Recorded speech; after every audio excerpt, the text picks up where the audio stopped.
Alright. The way you do laundry. Little Christy does it wrong. And she has messed clothes up before. I've never messed clothes up. You don't separate stuff. Now there are times when I separate. I will pull, like I'll wash my shoes separate. Because if you do wash white clothes with other stuff, eventually they will get to where they're not as white. I get that. Throw everything together, do cold. Just do cold water. And it'll never bleed, I've never had anything, mess up. No, we'll Christy has it. If the next couple years you have to go to a coin operated, I don't even know what it costs now. Back when I was in school, it used to be 50 or I think it was 75 cents to wash and like 50 to 75 cents to dry. And the way they get you is, now, do things automatically wash? No. Do things automatically dry? Yes. So you pay to wash, don't pay to dry. When I say that, I would run it through one side, through the dryer. It's never dry after that if you're paying for it, because it only goes for like 20, 25 minutes. But it's mostly dry. So you grab that as soon as it gets out of the dryer and lay everything out and it'll dry and it saves you money. And I didn't have money to starch my jeans, so I wouldn't dry them. I'd fold them and lay them out on like outside on not the windowsill, but like the stairs, barrier. What am I thinking? What's it called? Railing. That's it. And it would almost be kind of semi-starched for a little bit.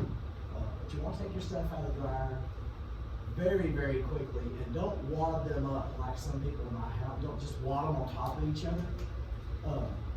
If it's going to be a while before you can fold them, take the shirts out that matter and lay them out separate and lay them on the top of the clothes hamper so they're not wadded up like that, because chicks do not dig wadded up wrinkled clothes. You know what I'm saying? I washed it. I had a denim shirt and them button up. Washed it the other day. I had a pin right here. The pin busted. Don't put other things in the washer with clothes. Yeah. Bad idea. Yesterday. Although it is kind of cool to pull out a dollar bill in the closet. And it was like one time I did pull a jacket out. It was winter time. I pulled the jacket out and I threw a $10 bill in the pocket. How in the world did that happen? I don't remember ever having money. So anyway, that's how you wash clothes. Y'all ready? Pledge allegiance to the flag of the United States of America and to the republic for which it stands, one nation, under God, indivisible, with liberty and justice for all. Yeah. God has given us many gifts and it is my responsibility to use them and not waste them. My outlook on my life is a choice, not a reaction. I will make my world a better place for myself and those around me. I will do my best not to make a comment out of ignorance. The only fair in my life is announced in October, indicated in the spring. What will not set out in myself, I'll be a part of the solution, not part of the problem. It's because somebody calls me a tree, doesn't make me wood. I'll give my best to satisfy your best. It's not anything that things that will concern you. There's a chance I might get back into that. Okay. We're going to do what we didn't get to do yesterday. I know y'all are upset about not having to write nothing, so we're going to write some stuff together. I don't know how far we'll get. If we get to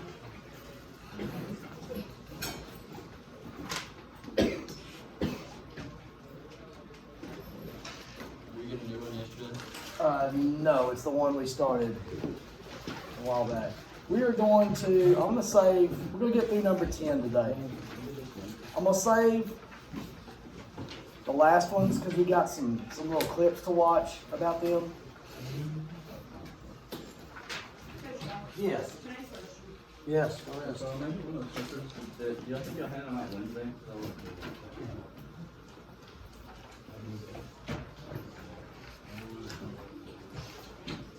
You want to hear Wednesday? Yes. barbecue and Mr. across this one? We'll end with that today. I hope to get to that one today.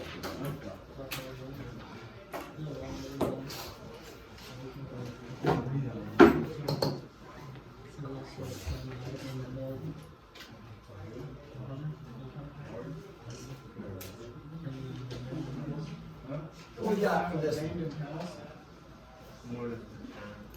Okay.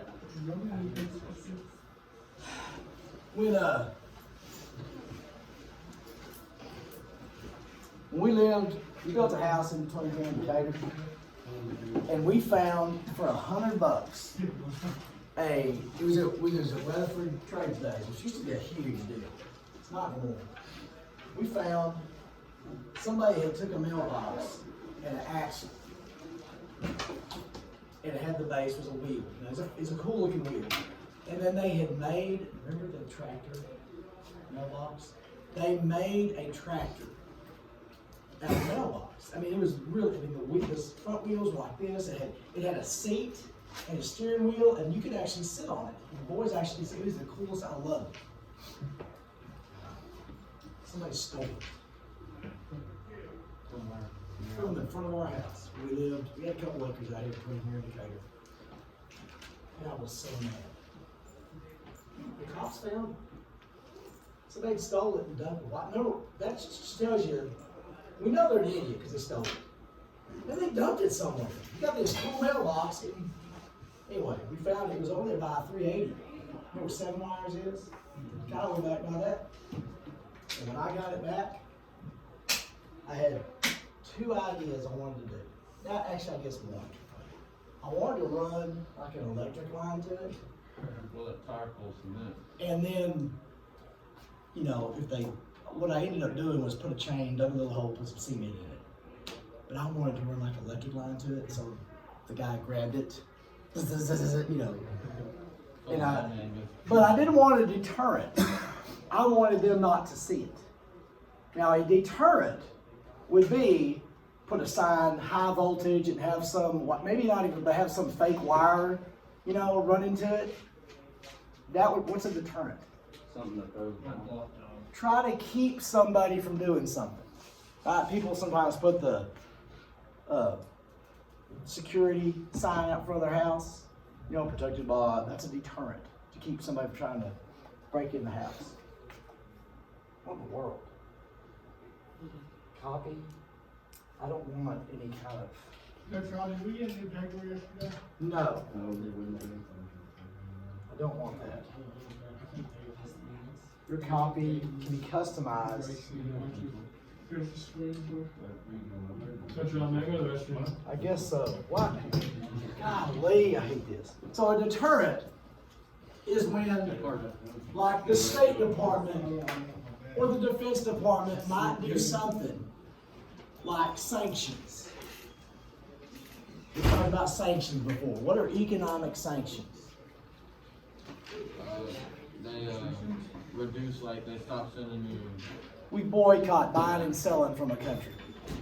And that's to try to get them to stop doing what they're doing or to start doing something instead of going to war with them. So deterrent is to try to get a country to stop their behavior or change their behavior or to not do something without a war, doing something else besides war.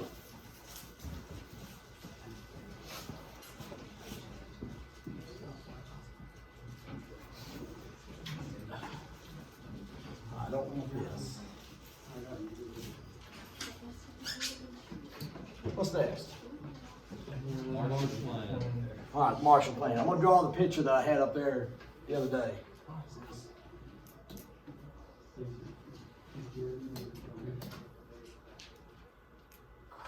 Remember there used to be more colors over here? I don't know what happened. It just changed on me. Oh, yeah, There's all kinds of cool colors. Come on, piece of garbage. Did you already do the connect? What do you mean? Or you had to tap. No, it's, but, Is it a new program? no, I had this, I don't know what the deal is.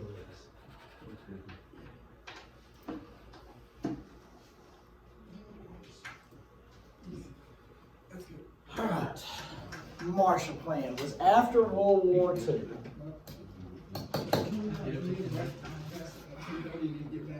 I'm sick and tired of this garbage. This one. You have to connect it. When you connect it, how do I? It's on. No, you can't. You gotta connect the pin where you tap. I don't have to do that every time. It's only if it doesn't. My gosh, this stupid piece of garbage. Why'd they waste money on this stupid piece of garbage?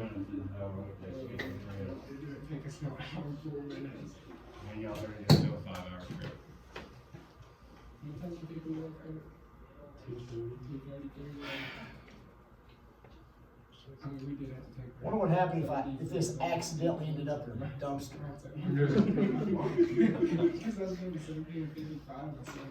My gosh!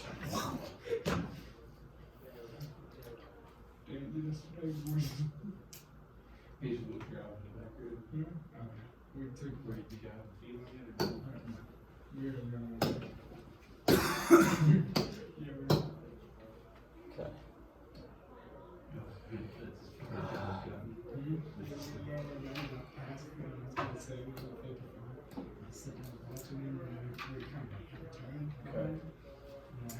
Got it.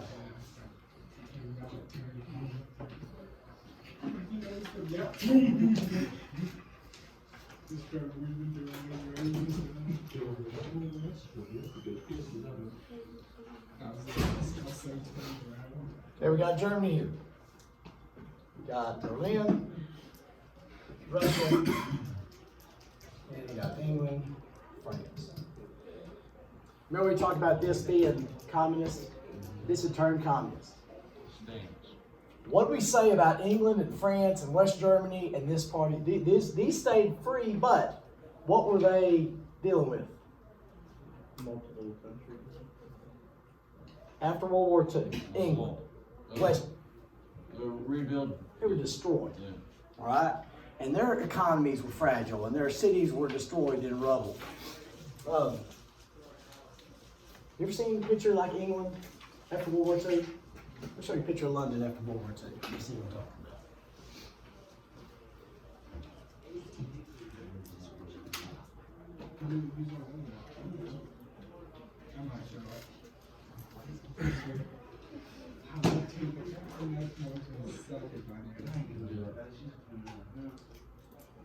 There's an example. And this is people spending the nights inside the subways so they didn't die. But that's destruction, okay? That's what the cities look like. That's what Germany, France, most of the cities in that part of the country look like, that part of the world look like.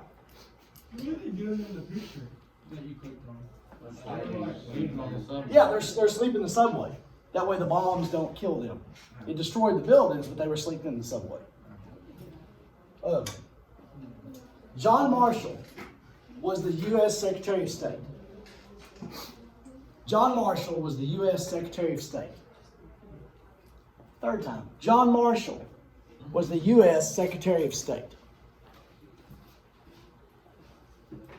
Do we need England, France, West Germany, all these, do we need them to stay democratic? To stay free? We don't? Oh, yes, I was. There are military and economic allies. And when does communism come in? When everything is bad off, people are bad off. So, in the 40s, we loaned billions to Western Europe. How can we loan money that we don't have? Yes. Just We say we're giving you $1 billion, and then they're like, well, they paid it back. oh. They at least did pay it back. I mean, we just. I mean, we sent out like they're giving like, I don't know. They didn't have computers, and I don't know exactly how they did it. But was that? I mean, that was to help them out. Or was it to help us out too? Helped us out. What's the only reason you deal with a foreign country? Military and money. Military and economics, security and economics, and investing in Western Europe did protect our security and economics. So we loaned them billions of dollars. They didn't pay it back. They paid it back. So that's the Marshall Plan. The Berlin airlift was not necessarily a part of the Marshall Plan, but it's the same idea. We need to keep West Berlin going.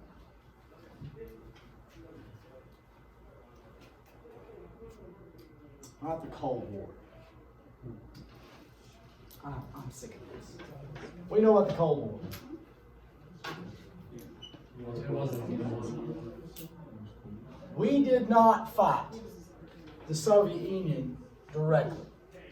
The Soviet Union did not fight us directly. You got the U.S. and you got the Soviet Union. Later on, we're going to watch Miracle because it shows you exactly what it was like in America in the 70s. A lot of stuff we're going to talk about. It shows you what the Cold War was like. Now, on their jerseys, it says CCCP. That's Russian for USSR. Do you have any idea what USSR stands for? United States Union of Soviet Socialist Republics. We say Russia. Russia was just the main country. It's all the other little countries, Eastern Europe, all that. What does the United States represent? United States. Democracy. Freedom.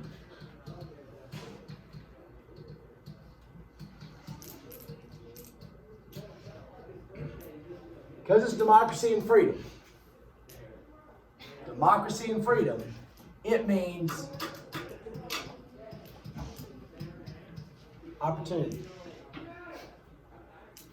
So you have 3 things written, actually you have 5 things written so far, correct? Right. What do I mean by opportunity? You have the chance Give a chance to do something. If you live in a free enterprise, democratic society, you have an opportunity. No matter where you are, who you are, what you're dealing with, there's an opportunity there. If there is a plate of barbecue right here, Moon, you have the opportunity to eat. Yes. You do. You have the opportunity to eat. Right? As long as Lakin and Taylor don't notice it, you got the opportunity. If you don't notice it's there, or you don't take advantage of that, or if you say, well, it's just one and Taylor's going to grab it, how do you know I don't have like several plates over here behind? There might be more. If you don't make the effort to go get that barbecue, you'll never get it. But that opportunity is sitting right there. Does that make sense? You have the opportunity. You have a chance. There are no guarantees. In a democratic, free society, there are no guarantees. You are not guaranteed to eat. You are not guaranteed to have. You are not guaranteed to be.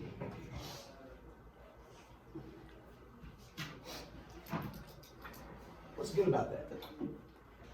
What? It's motivation. And human beings have to have motivation to get up off the couch and do something. Human beings don't do things just to do it. There's always an undercurrent behind it. Human beings are lazy and selfish. Okay? They're lazy and selfish. We have to have some reason to get up and go. And the carrot in front of the horse. You heard that your whole life. No, I've never heard that. Yeah. What's the carrot in front of the horse? Makes the horse go. Got the farmer with the stick, and there's a carrot in front of the horse. The horse goes who wants to get the carrot. Yeah. But that's less effective than that's way, I can make you work out. You ain't never gonna get nothing out of that. If you want to work out, you're gonna get something out of that. You know what I'm saying? Democracy, communism makes you do things. And if I make you do things, you're never going to be as good at it as when you're driven by yourself to do things. Does that make sense? Human beings have to have that inner drive to be successful at anything. Now you got the Soviet Union. What does the Soviet Union represent? Communism. This is not the same thing. Oppression. Sorry, not though. My roommate, my first roommate in college, escaped Russia when he was like maybe 12, 13 years old. He's in the 70s. And that might not mean something to you, but you don't escape Russia. You don't get to leave Russia. You missed it. I taught people how to wash clothes earlier. You missed it.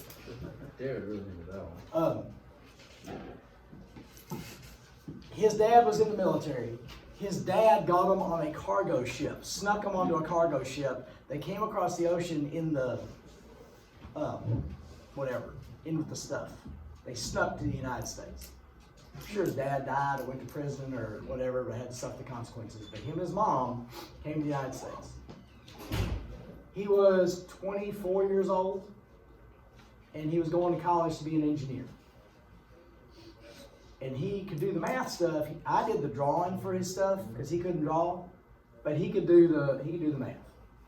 And his mom would call, and and I said, yes, ma'am. And he'd take the phone. And he'd be speaking Russian, you know. He told me when they were in second grade, they took a series of tests. Imagine being in second grade, and the rest of your life was determined by these series of tests. If you showed that you could do like scientist stuff, you went to scientist school. The government decided you're going to be a scientist.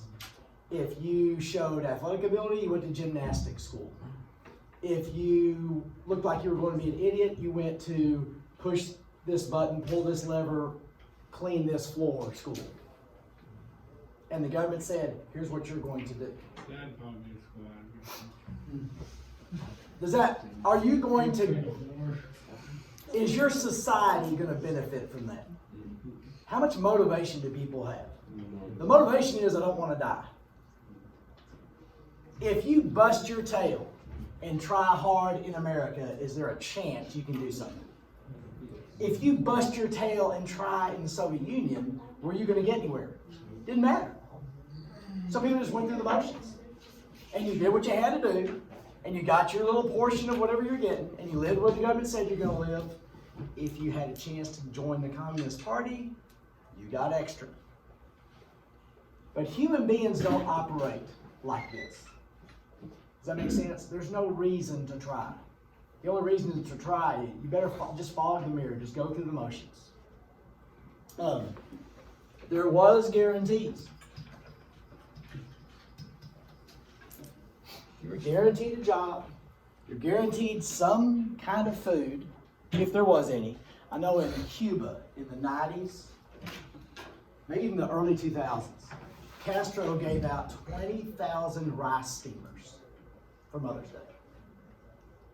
There was no rice, but 20,000 rice steamers.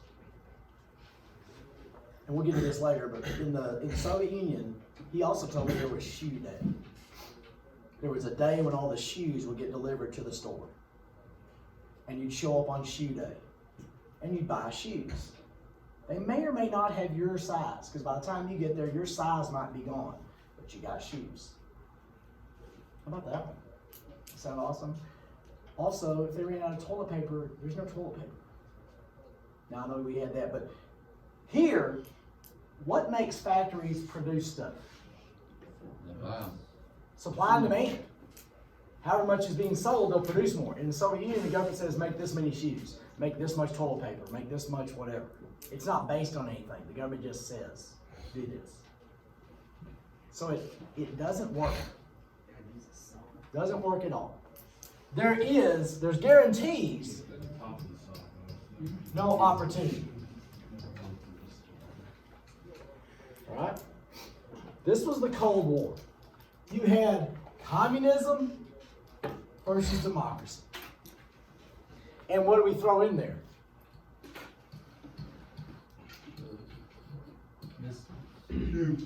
Yeah, nuclear war.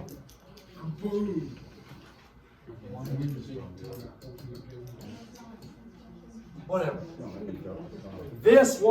We didn't realize it at the time though, this made it safer. It made it more dangerous, but what made it safer? Nobody wanted to press the button. Neither side wanted to destroy the planet. So both sides were very slow. We did not fight each other on the battlefield. And we took great pains not to do that.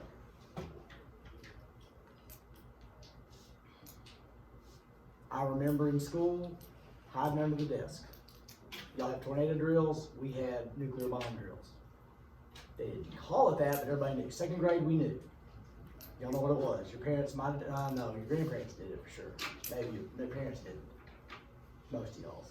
None of y'all's parents was older than me. Well, you know what they did? We'd be hid under the desk. We'd stand under the desk and do this. Just stop a nuke. What's that gonna Well, it was just close? the closest thing we could do. Yeah. My theory, growing up, was I want to get to Carswell Air Force Base. It would have whip, whip, whip. That meant we had 30 minutes before we're all going to die. I didn't want to survive nuclear war. Who wants to survive? Nobody wants to survive nuclear war because who knows how jacked up they're going to be. All the radiation and stuff. There's no food, no.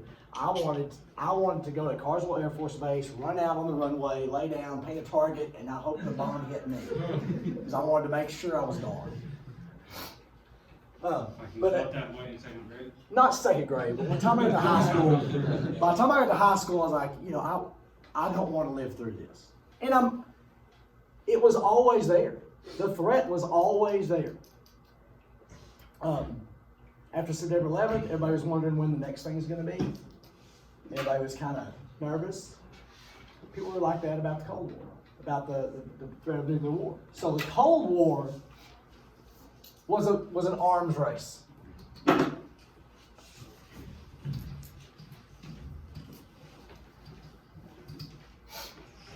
What do I mean by an arms race? Who can build the most bombs? If they have 100,000 nuclear bombs, we got to have 110,000. And we could blow the earth up like 17 times. But we've got to have more than them. Which doesn't make sense and it's dumb, but that's where we did it. Aren't they? We had spies, and we would take pictures, and we didn't realize we were scared to death. And the Soviet Union would have these big parades where they'd show all these kind of weapons that they were fake. Now they didn't have real weapons, but a lot of the stuff they showed in these parades weren't real. They were just like Hollywood prop stuff. And we had to develop different kinds of weapons. We had to have more sophisticated weapons than theirs and be able to reach farther. No. Aren't they winning right now? Or whatever. I don't know. It's like 10 times better than anybody's in the world. I don't know. I probably so. I saw a picture on it, like, where it was everyone else's right here, and then Russia's exploded way up here. When back in 14 or 15, when Ukraine and Russia were having like this big squabble, I think the Ukraine is where a bunch of the old Soviet Union nuclear arsenal was at. So that was always a anyways, I want to put this down on this. Ronald Reagan. We're going to talk about him Monday. Put this down with the Cold War stuff. Reagan became president in 1980. I can say that was the height of the Cold War. There were 60s, Cuban Missile Crisis. I mean, that was another peak of the Cold War in the 80s. Ronald Reagan wanted to do away with the threat of the Soviet Union. That was his goal. He didn't want the Soviet Union to be a threat anymore. And I told you this the other day. He came up with this idea that was called Star Wars. That was George Lucas. This was going to be a missile defense system. Where we would be able to take out their missiles. His idea was using satellites in space to take out the missiles because ballistic missiles, to get from the Soviet Union to America, they had to go kind of up into the stratosphere or up into the, I'm talking way out of turn here. But does that make, take them out in space, if you blow up a nuclear bomb, it's not nuclear. it has to do stuff to be nuclear. Like they have to activate the nuclear stuff in it. So if you just drop a nuclear bomb and don't, yeah, if you haven't activated it, it doesn't nuclear. It'll blow up. And I'm also kind of halfway talking way on my turn there, but they're dangerous, but they have to be. So you blow them up out in space to where it wouldn't have the nuclear stuff here. Does that make sense? That's what he wanted. We were nowhere near doing it, and we found out later the Soviet Union was scared to death of this. Anyway, I'm going to show you a video Monday about this. They were scared to death. Why would they be scared to death? Because then they are, if you're in a gunfight and the other guy doesn't have a gun, you've won. And they knew if America can take away their gun, they win. So they were scared to death of it. America thought it was a joke. America laughed at it. Soviet Union was scared to death of it. So the threat of nuclear war, arms race, nuclear buildup, that was the scary part of Cold War. Now, containment. I've mentioned this before, but I'm a teacher, so that means y'all don't listen to it. If you ever bring soup to school, yes. What would you bring it in?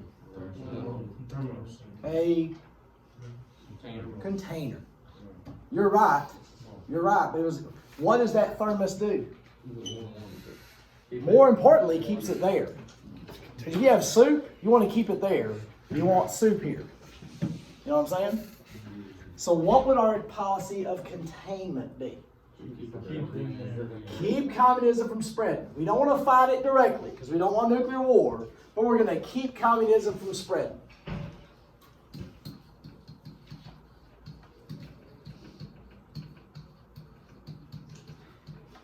We can't eliminate communism. We can't eliminate the Soviet Union, but we can try to stop it from gaining around the world.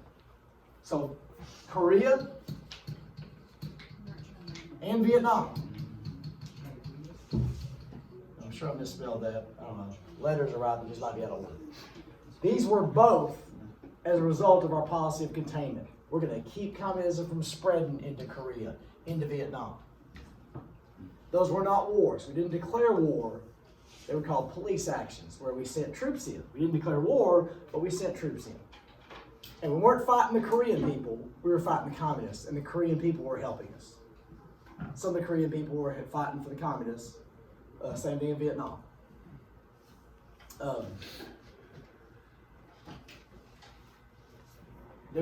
After Vietnam, we left in 75. I wonder if I'm going to show you that. I might show you that Monday. We left in disgrace in Vietnam. America was America. Vietnam was this tiny little country nobody ever heard of.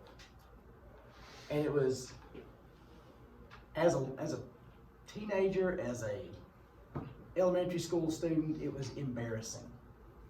I could not comprehend how America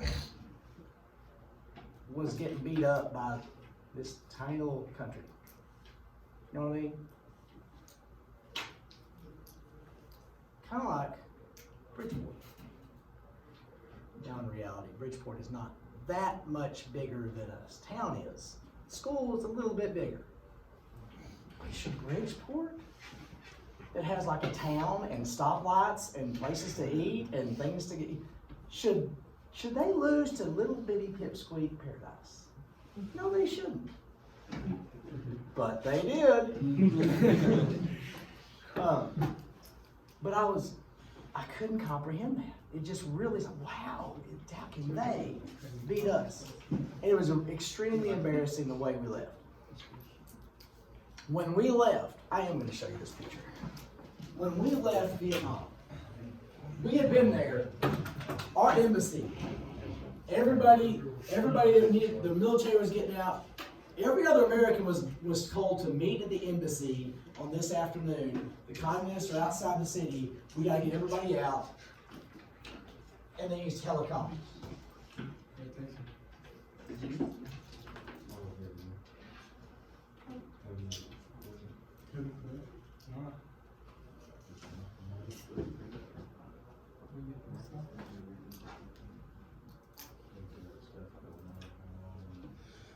Alright, that is an image of what helicopters would land at the top of the embassy.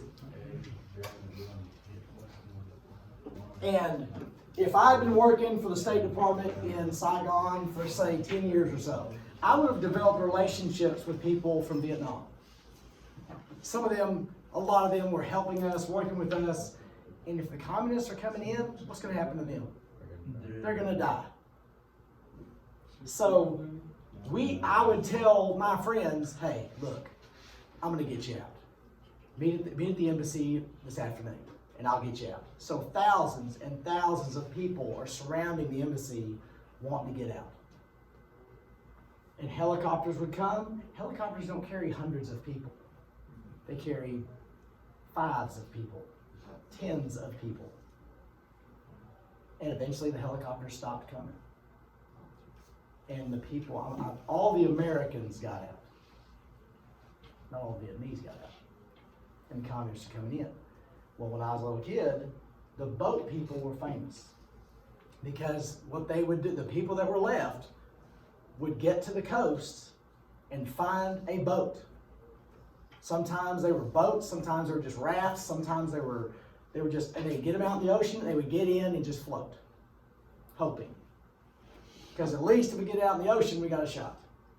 And they would try to float out to where the American military ships were, and some of them got picked up, some of them didn't, some of them died in the ocean. So in 1975, the mid-70s, a lot of Vietnamese came to America.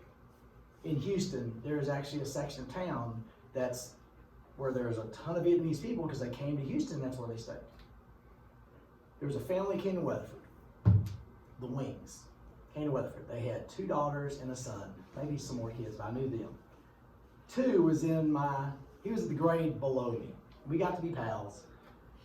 His dad was an engineer in Vietnam, not an engineer, but like a brainiac engineer that was very successful in Vietnam. He comes to America. What is he? He's nothing. There's no records. There's no computer. Oh, that is you. He comes to America. He doesn't have anything. So he gets a job of reupholstering furniture. And they live next door to the upholstery shop. He goes at night to UTA, to school. Gets his engineering degree. Guess what his kids did? Nothing. No. Every single one of them was valedictorian of the high school. Why? Because they've been in school. They were told, and they lived, you will be the best you can be. They saw their dad, what he was willing to do, they were willing to do it. And they lived the American dream. Some of them got left behind and died. The ones who didn't came to America and they understood. Believe me, those kids understood what it meant to be free and to have opportunity, and they were going to make the most of it. All right? But that was containment. Does that make sense? We're not going to let it spread. This is the last one. I hope we get through it. Y'all learned about the Cuban Missile Crisis.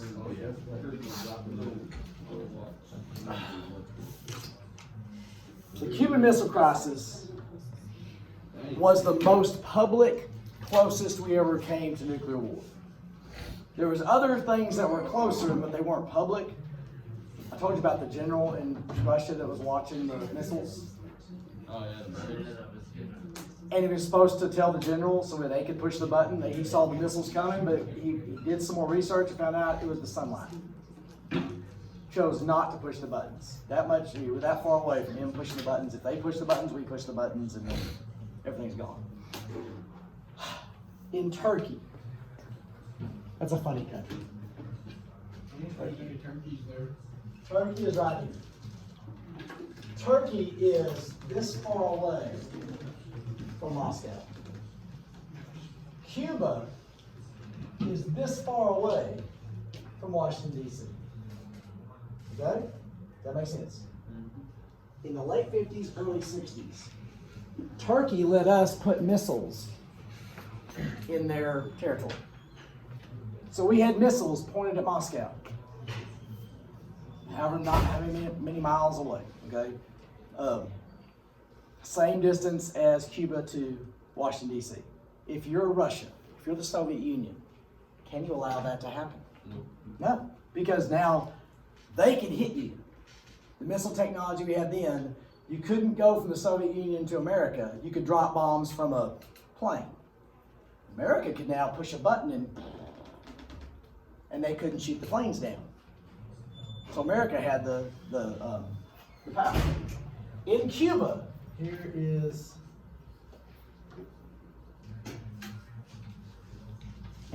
Is this like that scene in Captain Jack or Pirates of the Caribbean when they're all pointing guns at each other and they go to click them with wet powder and click? I saw one Pirates of the Caribbean, and it was probably 20 years ago. I don't know. I'm not down with Pirates or the Caribbean, so. And Johnny Depp, I can't stand. Cuba had a revolution. Fidel Castro's dream, growing up, was to play for the New York Yankees. Fidel Castro.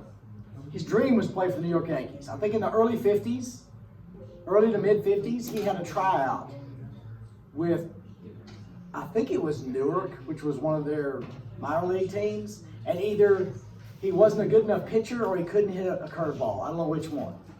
But if he'd have made the Yankees, none of this would have happened. He didn't make the Yankees, so instead he led the communist revolution in Cuba. The Cuban government was probably a piece of crap government. That was the Yankees' fault, man. You know, it was his fault for not being good enough. What He did should've that worked on accent it. on the Cuba? Hmm? Like he actually tried out for the New York Yankees. That's the story. Look it up. Look up Fidel Castro Yankees and see what you see. So he leads the communist revolution.